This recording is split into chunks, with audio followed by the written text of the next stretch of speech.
Salut à tous, dans cette vidéo je vais vous raconter une situation difficile dans laquelle je me suis mis et qui aurait pu être beaucoup plus grave que ça. Alors pourquoi je raconte cette vidéo? C'est parce que cette situation ça peut vous arriver à vous aussi, à n'importe qui, puisque c'était un endroit que je connaissais très bien, auquel j'étais habitué et que j'allais depuis des dizaines d'années.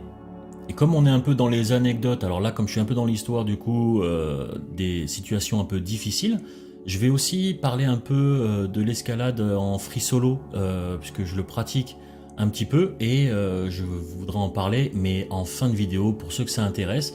Donc je reviendrai un petit peu dessus parce que là aussi, on peut tomber sur des situations qui sont difficiles parce que déjà il n'y a pas de sécurité. Mais ça, bon, voilà, ça c'est une chose et j'en parlerai un petit peu après dans la vidéo. Alors moi-même, j'aime bien écouter des anecdotes, des histoires ou voilà de certaines explorations même qui des fois ont mal tourné, histoire d'avoir un retour d'expérience sur des choses qu'on ne connaît pas et même sur certaines choses que l'on connaît. C'est intéressant en fait de voir comment son corps y réagit parce que pour moi c'était une première expérience dans le sens où déjà aussi c'est en solitaire. Ça veut dire que déjà depuis pas mal de temps maintenant, je fais beaucoup de trucs seul parce que c'est difficile déjà de trouver quelqu'un, on va dire, qui peut suivre à certains rythmes, que ce soit avoir du temps ou même voilà l'envie de pouvoir aller ou de faire telle ou telle chose. Et au lieu de rester à rien faire et à attendre au final que d'un coup il y a quelqu'un avec qui partir ou faire quelque chose, on part tout seul. Et c'est pas, il n'y a pas que mon cas à moi, il y a beaucoup de personnes qui partent en solitaire et peut-être que vous aussi vous avez à un moment donné aussi envie de partir. Il y a plein de choses du coup on ne connaît pas et ça c'est une situation. Pourquoi je vais la raconter? Parce que comme j'ai dit, vous pouvez être confronté à la même situation puisque c'est un endroit que je connaissais déjà depuis un moment. Donc je le connaissais par cœur. J'avais pas de matériel dans le sens où il n'y avait même pas de couverture de survie et même pas de duvet. J'avais vraiment crampons, piolets qui ne servait absolument à rien et vous allez comprendre après. Pas de raquette. Et donc là, le but, je suis dans la vallée des merveilles, dans le Mercantour, donc c'est un endroit que je connais. Je mettrai un peu un plan pour ceux qui veulent savoir c'est où l'endroit. Et le but étant de rejoindre le refuge de Nice et ensuite de juste faire le tour. Donc je me rappelle plus c'était quelle piste parce que bon j'avais juste l'habitude de me balader dedans. Je faisais juste le tour, ça me prenait en général un après-midi. Voilà, je fais le tour un peu du mont qui surplante un peu le lac et le refuge de Nice et je suis la piste puis je fais le tour puis je redescends par derrière et puis je reviens au parking. C'est quelque chose que j'ai fait énormément de fois et là on est début mai.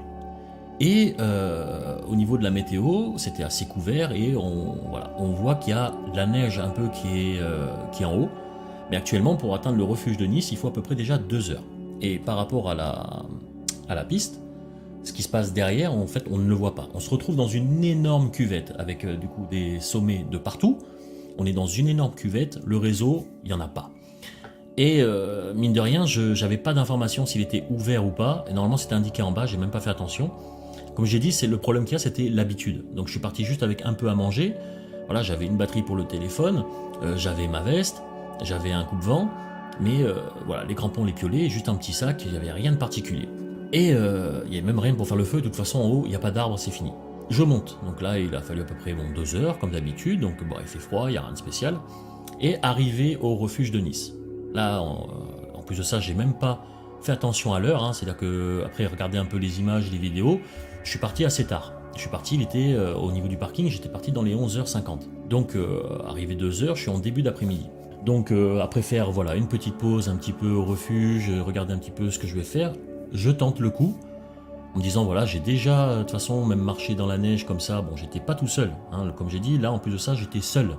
Donc au final s'il y a une mauvaise décision, s'il y a quelque chose, parce que voilà, mine de rien, il y a quand même de la fatigue derrière, et des fois on fait même pas attention, on prend une mauvaise décision, mais au final on est tout seul parce qu'il y a personne pour dire ouais mais c'est un peu... T'es sûr de ton coup là, parce que là c'est chaud et tout. Bon c'est pas grave. Et je commence. Je commence à essayer de prendre la piste à travers la neige, parce qu'il y a énormément de neige. Donc on voit quand même un peu, il y a quand même la luminosité, donc il fait pas froid, il y a quand même, mais voilà, il fait frais, mais il fait pas encore froid. Et je continue du coup le chemin. Et j'avance dans la neige, mais voilà, il y a beaucoup de neige. Le problème qu'il y a, c'est que je mets les crampons, mais ça sert à rien. La neige, je m'enfonce dedans.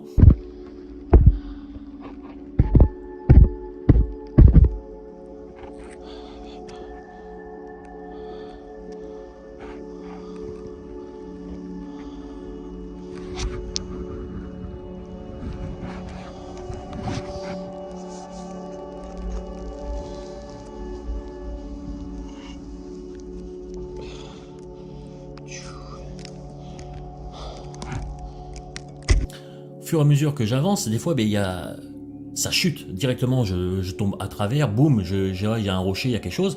Donc j'essaie de faire des mouvements doucement, j'ai même pas de bâton ni rien, parce que je me suis dit, si je commence à me flinguer le genou, je tombe mal, je me flingue la cheville et tout, donc je sais que je peux tomber, donc j'essaie de faire attention. Je vois un peu les rochers qui dépassent, j'essaie de me guider avec eux, essayer de rester le plus sur les rochers.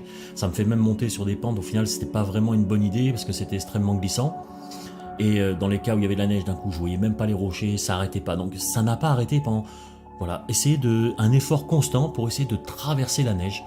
Et à un moment donné, je vois juste un petit cours d'eau, un petit ruisseau. Ben, je tente le coup. De toute façon, là, je sens déjà que c'est trempé à force avec la neige. Des fois, ça arrivait jusqu'à la taille. Il y a voilà, de toute façon, je suis mouillé. Ça marche plus là. Il y a plus que ça soit là, ça résiste plus à la neige. Il y a eu beaucoup trop de neige. Je commence à continuer, on va dire, par le ruisseau. Soit de façon, voilà, ça me gagne un peu de facilité. Et oui, je gagne un peu de temps pour faire 10 mètres.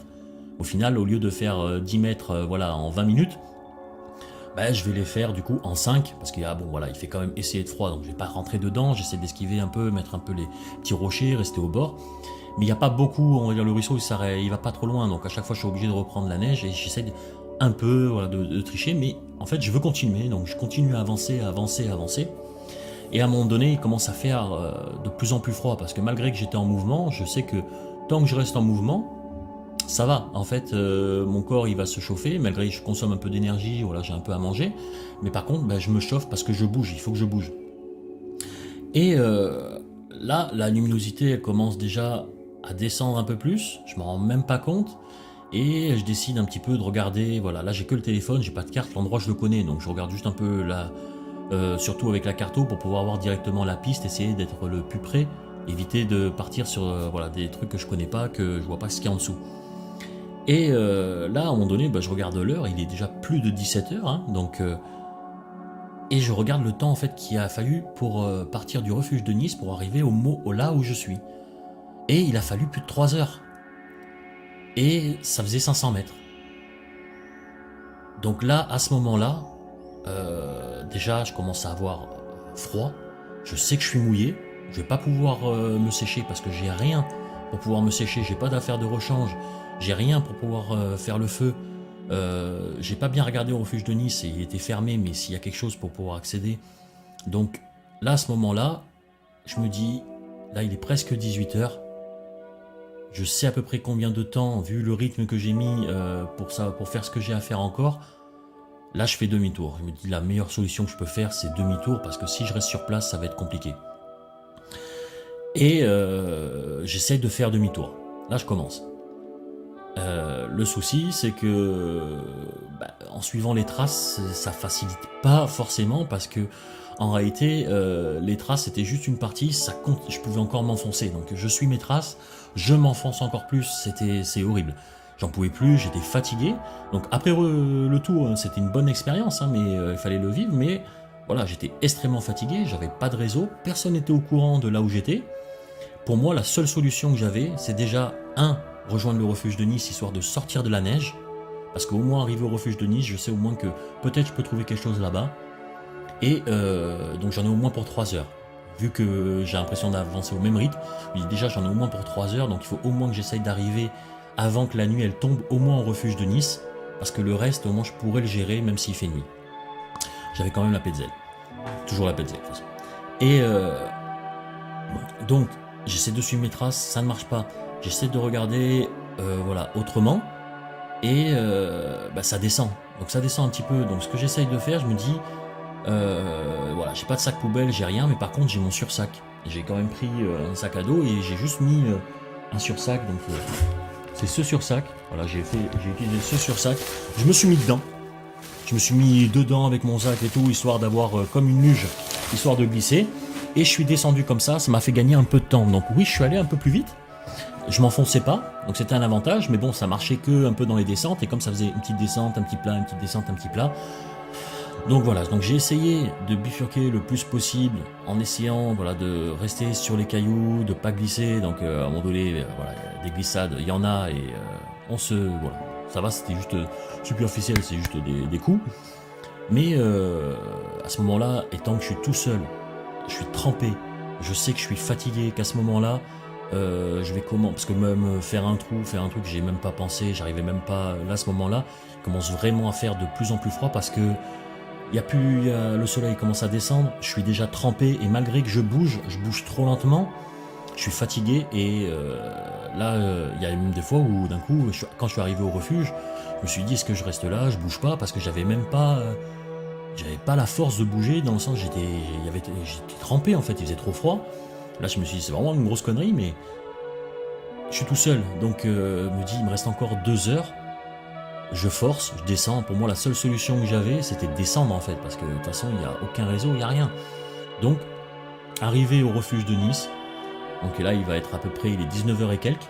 J'ai la dernière photo là où je prends le refuge de Nice avant de descendre, et vous voyez du lac, qui est juste la dernière partie où il restait juste un peu de neige, et ensuite, bon, bah, j'avais plus de neige.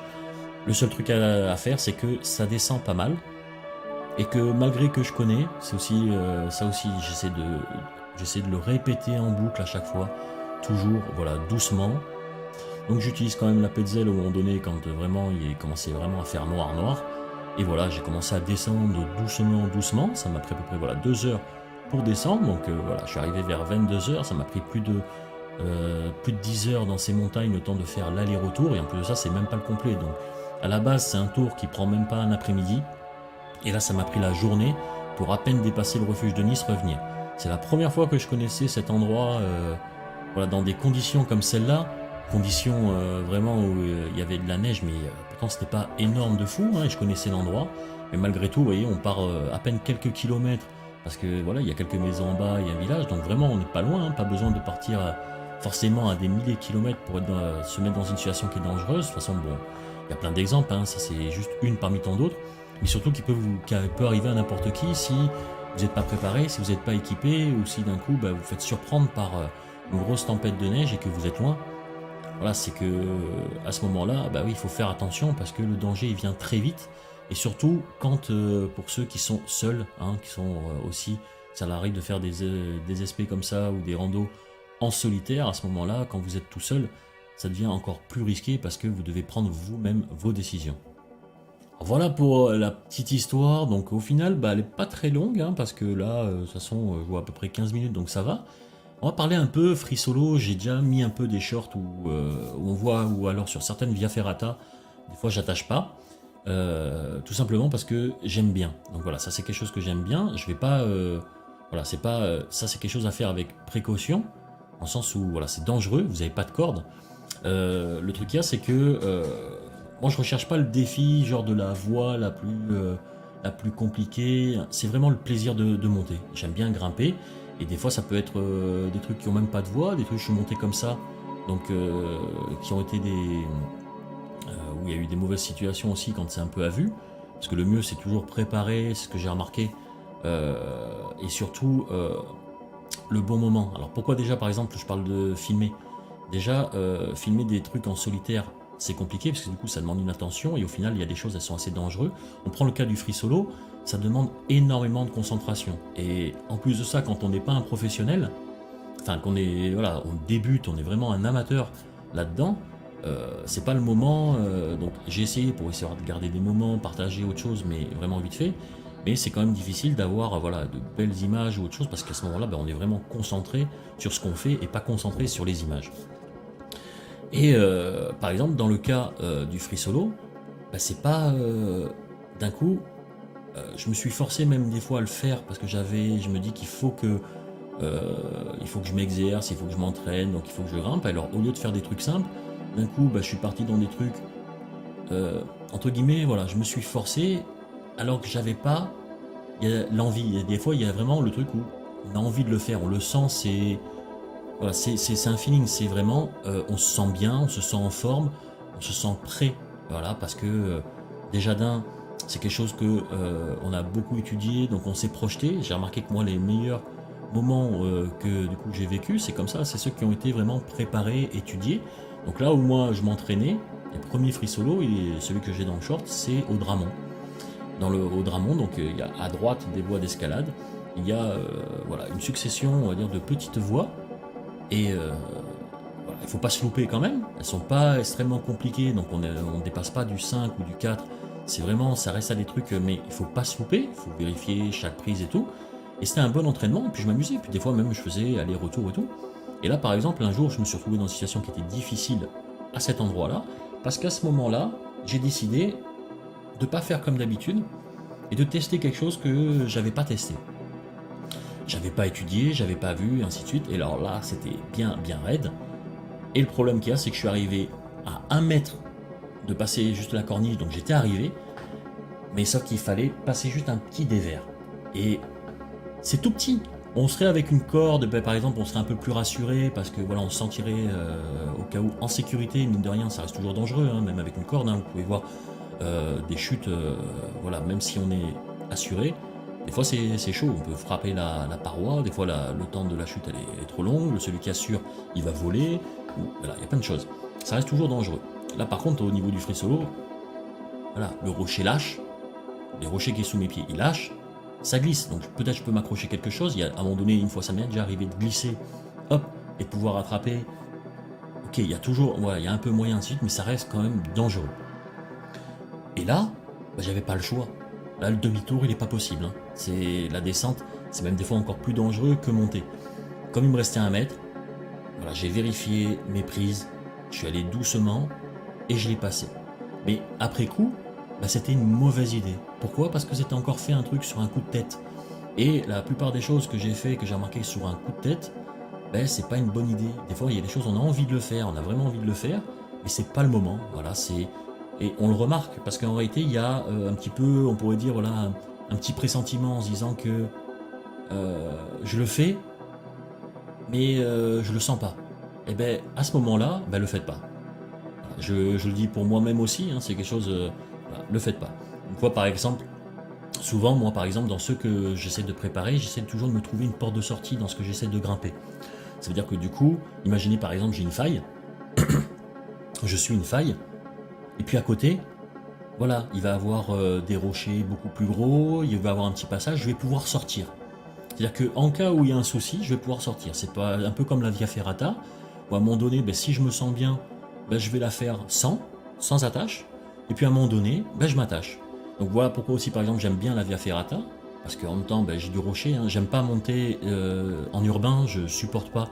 C'est-à-dire que monter juste quelque chose qui est toujours pareil, mouvement répétitif, et sur du métal et de l'urbain, c'est pas ce que je recherche. Moi vraiment, le fait de grimper, ça n'a rien à voir forcément avec l'escalade. C'est pas j'aime grimper, je suis pas passionné d'escalade, c'est vraiment voilà, c'est grimper. C'est pour ça que d'un coup, voilà, je me suis intéressé à l'alpinisme. D'ailleurs, quand je me suis trouvé en galère là dans la montagne, c'est parce que justement, je connaissais rien à l'alpinisme et que on m'avait fait un peu découvrir. Et je me suis dit tiens pourquoi pas, parce que j'aime bien voilà balader, vivre en montagne, j'aime bien grimper. Et ben là, du coup, c'est l'occasion d'aller un peu plus haut et puis d'apprendre de nouvelles choses. Parce que du coup, ça, moi, j'aime bien. Mais pareil, donc ça, c'est une expérience, ça se découvre. Et ben voilà, j'apprends tous les jours, et c'est ça que j'aime bien. Donc il y a plein de choses à apprendre. J'essaie de me rapprocher au fur et à mesure de groupes et tout. Comme j'ai dit, la plupart du temps, je suis en solitaire parce que c'est difficile, voilà, de trouver, à moins que ça soit son métier, de faire ça tout le temps. Et d'un coup d'avoir une équipe et avoir du monde derrière. Ben à part ça, c'est être en solitaire ou alors attendre quand voilà, vous pouvez être en groupe ou organiser quelque chose. Mais voilà, l'expérience en solitaire, c'est aussi, ça revient un peu, soit même le free solo, bah, c'est quelque chose qui est un peu particulier. C'est quelque chose que même moi je découvre, que du coup j'ai découvert un peu malgré moi, parce que il y a maintenant beaucoup de choses que j'ai envie de faire et que bah, c'est difficile de pouvoir trouver des personnes capables de vous suivre, qui est le temps, qui est la motivation.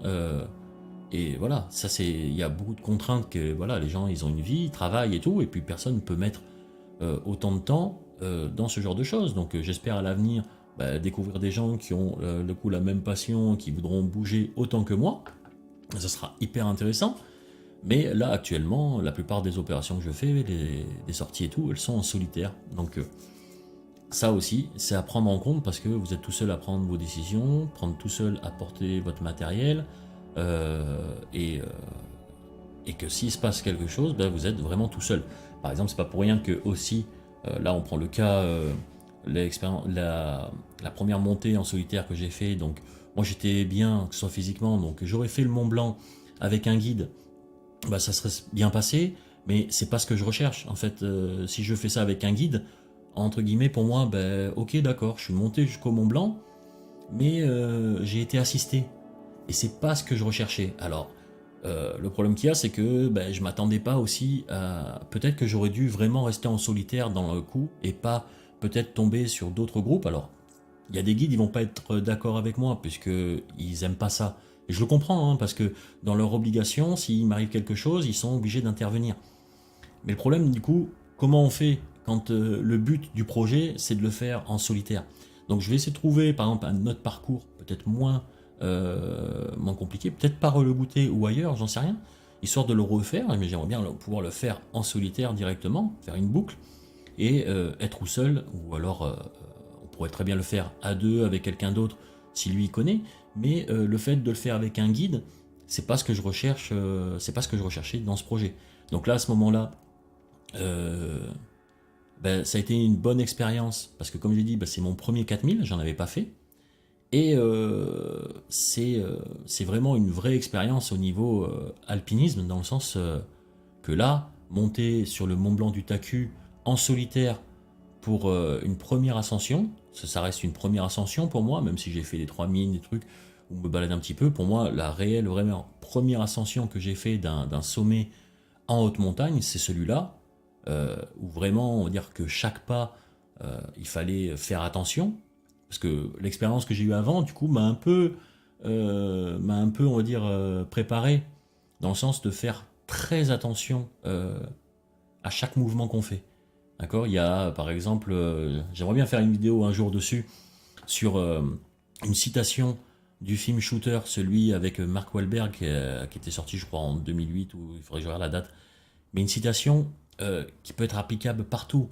S'il y en a qui la comprennent, n'hésitez pas à le mettre ou en commentaire, d'accord, selon votre interprétation, mais vous allez le voir direct. Lenteur égale précision, précision égale vitesse.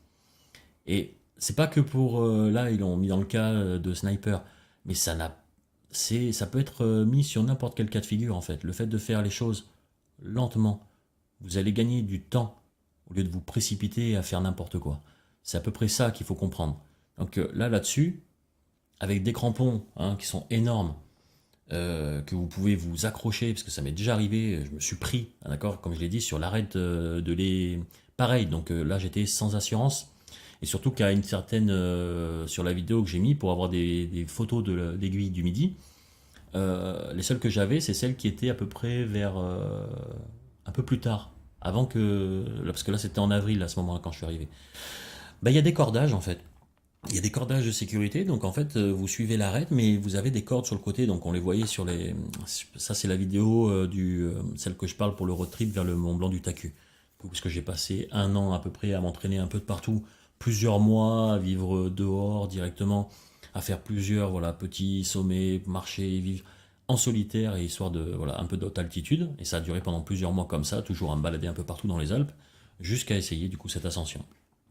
Et par rapport à l'aiguille du midi, comme je disais, à ce moment-là, il n'y avait plus les cordes sur le côté. Donc là, on se retrouve avec une arête, avec d'un côté le vide. Donc là, ça glisse, on est juste au-dessus du tout le pan de neige avec un sérac, avec 1000 mètres de vide jusqu'au prochain télésiège juste en bas. Donc voilà, là on est à 3000, 3006, et puis en bas, hop, 2003, directement, boum, ça tombe. Et de l'autre côté, pareil, donc moins haut, mais quand même, voilà, il y a des rochers, il y a tout, puis ça tombe jusque dans la vallée blanche. Et on a cette arête. Et à un moment donné, ben, il y a des groupes qui montent et tout. Et moi, je suis tout seul, donc j'essaie de me décaler histoire de laisser passer les groupes. Mais en plus de ça, comme vous avez vu, il y avait un gros sac. Parce que je suis monté du coup, en autonomie, dans le sens j'avais la tente, j'avais mon matériel, j'avais les crampons, le piolet, il y avait tout, la bouffe, tout pour pouvoir au moins être bien. Et un petit sac rangé dedans pour pouvoir faire. Voilà, je me déchargeais de mon matériel, histoire d'avoir un petit sac pour monter après le Mont Blanc. Et ben, à ce moment-là, quand j'ai voulu repartir, donc avec le poids du sac et tout, je me suis pris les crampons dans mon pantalon et je me suis cassé la gueule sur l'arête, mais heureusement je suis tombé droit. Je suis tombé tout droit, donc à ce moment-là, ben ouais, pareil, donc les mouvements, c'est tranquille. Et sur le Mont Blanc du Taku, c'était pareil, donc c'était vraiment un pas après l'autre, et encore plus encore plus chaud en descendant. En descendant, c'est encore pire. On a du coup notre poids, on va dire, qui est envoyé en même temps, puisqu'on descend. Donc du coup, si avec l'élan, si on commence à glisser, ben, du coup, on va être attiré directement, parce qu'avec notre poids, on va être élancé, hop. Donc c'est pas comme on monte, donc là il faut faire encore plus attention, parce que si on chute, hop, on continue. Et faire attention aux crevasses, donc j'essaie de suivre la trace le plus possible, hein, on les voyait bien, les crevasses.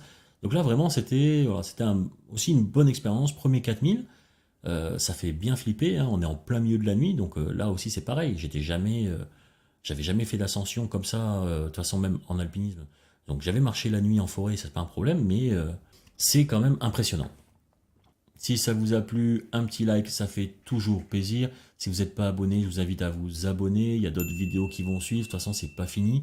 C'est que le début. Donc voilà, restez connectés, attentifs. Il y a d'autres vidéos qui vont suivre. Et je vous dis à bientôt pour la prochaine vidéo.